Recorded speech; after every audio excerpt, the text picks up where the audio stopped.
let's see if I get your surname correctly. Anthea Ambersley. That is correct. Well done. Yay, I'm proud of myself. Hello, Anthea, and welcome. Hello, thank you for having me. It's a total pleasure. So I saw there on your bio, right? You do a lot of things. An author, inspirational speaker, intercontinental coach, business coach. It's a long list. Now I'm going to give you the job of summarizing that as briefly as you can, just to let people know who you are and what you're about. Okay. Of all those things, my main focus is entrepreneurial training and coaching, and I'm an educational activist. I'm trying to change the African curriculum for children because I have a 7-year-old son. Okay, fabulous. And who nominated you for the Women in Business and Leadership Awards? Do you remember? An award-winning author called Octavia Masarole. Hey, and how did you feel when she said you are suitable for the category for Women in Business and Leadership?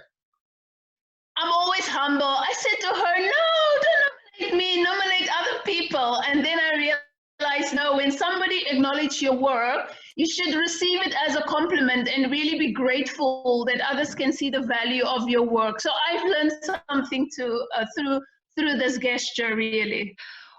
Awesome. So now, Anthea, what's that one question that you never get in interviews as a woman in leadership and business? Before I go through all the questions that I have, what's the one question you always wish you would get, but it never comes? The question that never comes. I've been interviewed so many times. What make you do what you're doing? You've never been asked that? No. Okay, so let's cover like it. The crazy stuff, you know, not work-related stuff, but what is the craziest thing you have ever done? Nobody has asked me a question like that because maybe they think I'm so serious and I don't long for fun or I'm not adventurous. Yes. Okay, I actually have that question here.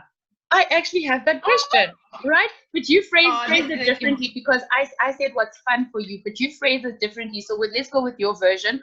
What's the craziest thing you've ever done?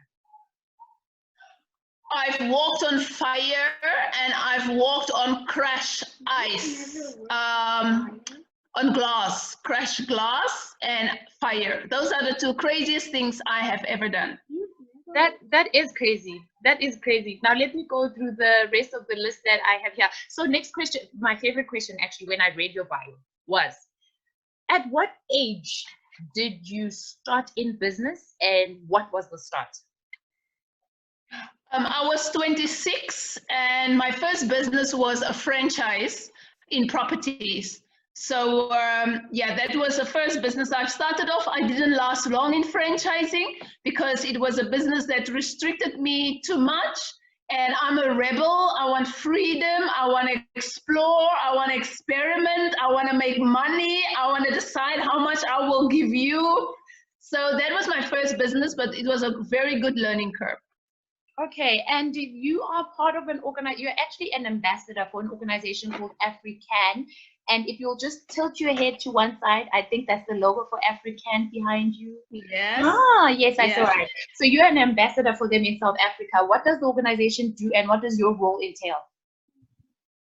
I'm the founder of African Childhood Time Is Now. What Essendon is all about is basically reinventing and recreating new information for Africa, and we need to own the content. So basically, African Childhood Time Is Now is we are the change right now, but we need to change the things because it hasn't worked for Africans. So we are the new custodians of creating the new Africa, the new future that we need to see or what we want to see for our children. Okay, so what do you mean by create content? Is this writing? Where's it coming from? What happened is, if you look at our schooling system, is not an African schooling system. Our children will never be able to fix the challenges of Africa. As Africans, we cannot learn about Europe. We need to learn about Africa. The first thing any child will learn in school is currencies. They will know the dollar, they will know the pound, and they will know the rand. They will not know any other currency, but the reason why it's important for our children to learn about the challenges and the problems in Africa is for them to become the solution leaders to these problems, because we haven't solved it. And therefore, we need to be conscious of what we're teaching our children, because our children need to fix Africa. We are not colonized anymore, so we need to unlock our colonized mindsets. And we need to free ourselves to think out of the box for Africa, and we need to come up with African solutions, not with European, not with American solutions. It's an African problem. So we need to really tap into Ubuntu philosophy, go back to our ancestral knowledge, and take information from there and really try to solve our problems. And that is the challenge we have, because you and me cannot fix it. But you and me can tell our children the truth. We can tell our children about Bantu education, about apartheid, about us losing our land, and all of these things our children need to know. But the schools are not teaching our children these things. Yes, they're not. They're not. You know, I'm sitting here excited listening to you, because watching and listening to you answer that, I am seeing you pour out. That's how passionate you are. You are like, for lack of a better term, like jumping out of your body to express what you're talking about. So it gives me the idea that starting African is not, it's not just something where you had a great idea of solving a problem, you did it. It's actually who you are. It's part of you, the package that is you, why you are here. Am I reading it correctly? Yes.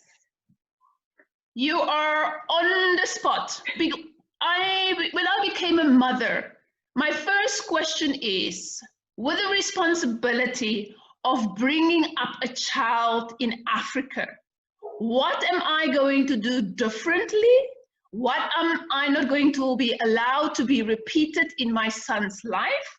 And what am I going to do to change that? Because we cannot bring replicas of us into the world. We need to bring better versions of ourselves into the world. My son cannot learn about the history that I have learned in school, because I am still stuck.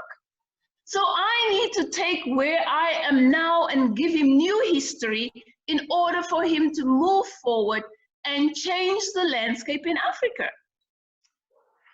Okay, so that you are actually one of those people. I get excited. I can't say it enough. Every time I meet somebody who's functioning in, hello son, is that the said son? Hello.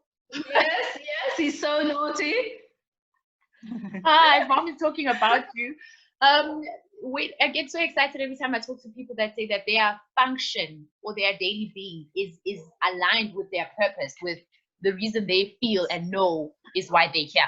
So my next question is about, you have such a long list of accolades, Anthea. Let me read a few. Let me pull them up here so that it's not from memory. I don't want to cheat. Just 2 or 3. I don't want to cheat your audience, and you know, the people that want to vote for you must know what your bio said, and I can't summarize it. I won't be doing it any justice whatsoever. Okay, so your accolades list runs the one that you submitted runs all the way from 2009 to 2019. Let me just pick a few. There's so many. Regional Business Achievers Award, Businesswomen's Association of South Africa. Entrepreneur of the Year Award finalist, Sanlam and Business Partners. Semi-finalist for Mrs. South Africa 2016. Top 100 Different Makers, South Africa. Let me pick another one. Finalist for Margaret Hirsch Businesswoman of the Year competition. Okay, like I said, the list is long.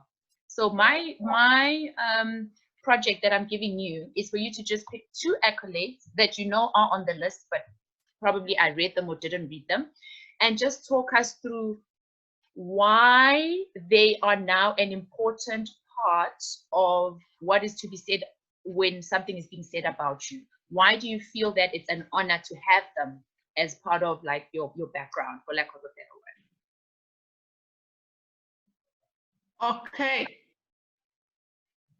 Okay. The Africa's Most Influential Women's Award was the most profound award at the time because I was so young, and I remember the winner for that year, she was 60 years old. And for me to sit there as I was in my late 30s, I was like, okay, I think I'm doing okay. If she's 60 and here I am in my late 30s, then there is really, I'm doing something right. And very importantly, to work on the ground, you don't get acknowledgement, because to work on the ground, it's not glamorous most of the time. And also the Mrs. South Africa semi-finalist competition. It was just a phase in my life where I was just seeking for identity. But that year, I learned so much about myself, and I was like, acknowledgement is not the external, it's about the internal and how you can impact people's lives. And it is what other people can say about you is important. But beauty is not something that you need to go and seek, because beauty is an inner component of your being, and it will just radiate out. And the world is telling you you should look at the external. So those two awards was the most profound ones that I have learned so much about myself. And it has really transformed me to just become a better person for myself and to serve people better, because that is what life is all about. It's about finding yourself or reinventing yourself, and then grow yourself and grow others with you. Absolutely. Okay, I'm excited for you. That's my neighbor's dog, part of the interview today. I was saying on the back end of that question, why do you feel with the category for Women in Business and Leadership Award that you have been nominated in, which is Women in Business and Leadership? That's the category you're in. Yes. Why do you feel that you are best suited for that category? Well, I have not chosen the category, but I am in business, so I will agree that the business component is there. We all need to do business in a manner that we can uplift and empower other people. And also for me as a leader, I am successful in business because of the people that are supporting me. Because as a leader, my success doesn't belong to me. And so I can take both of them, and it really synergizes because it walks hand in hand. You cannot be in business on your own, and you cannot be a leader on your own in business. So I really think that it means, that it's a collective way of how I am leading and how people are supporting me, because you need to lead by example. So I can lead in business and I can lead myself to lead others. So I think the founder has made a good choice, and I respect her for that, but it can relate to me. Okay, fabulous. Then before you tell us how to reach you and who should reach you in search of what, I want to ask one of my favorite questions. So what dreams does Anthea have for herself? For myself. My dream for myself is I want to live and serve people every day. So the day when I will leave this earth, I will be empty and there will be no tears on my funeral, because nothing in my life will make people sad, because I will just leave my footprints, I leave my impact, and other people will just carry my spirit forward. Okay, that's a beautiful dream, and thank you so much for this time. But before we wrap up, just let us know how people can reach you, who should be reaching you, and why. You can follow me on my Facebook page, which is Anthea Tyson Ambersley, and my website is www.ascertain.org.za. I want to inspire every human being who wants to write the story to get in touch with me. Let us help you to tell your story. Let us bring healing, unity, and let us bring hope to the nation and to Africa. So I want to inspire 1 million people to write for me. Thank you so much. Thank you. Thank you very much. Bye. Bye-bye.